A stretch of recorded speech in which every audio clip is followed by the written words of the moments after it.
without a spectacular start to 2023, you had two horses that just ran just out of the money, so you must be quietly optimistic that the stable continues in the same vein of form that it did in 2022. I think so, Andrew. We had two starters, both 6 just out of the money, both of them improving runs. So they're going in the right direction and hoping for good ones from them in future. Obviously, tomorrow is a different story. Okay, well, the vaal sees an 800-metre scurry.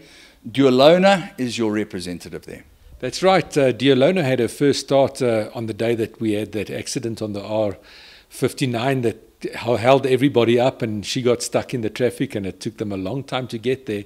So for a 2-year-old filly having her first run, that must have upset her a bit.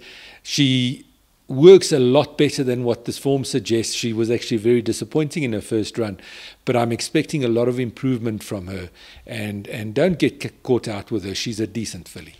Global Heart runs for you in the first leg of the place accumulator. What are you expecting from him?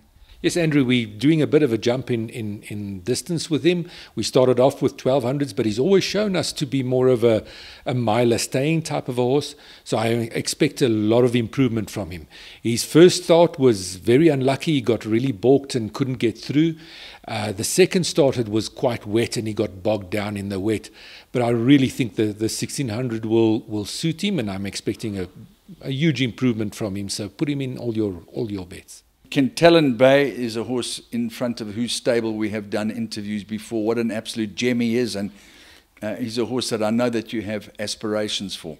Yes, Andrew, he's a very decent sort. We tried him in a future race last time, and he didn't disappoint. He didn't disgrace us at all, but I think he can do better. He's a very, very difficult ride. So, keeping him straight in a race is a jockey's nightmare. And, if you see the races that he's won, he's all over the place, really.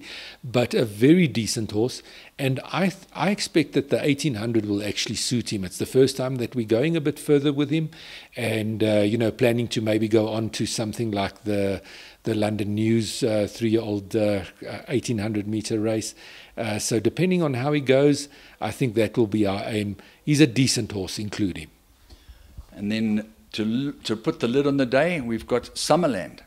Summerland's a interesting filly, really still probably a bit on the immature side, and bred to go ground. She's done well over these longer distances. She bounced back very nicely in her last start to finish as second, and I expect a good run from her. She's a filly that's going to get better and better as she gets older and more mature to handle the distances that she'll be suited to.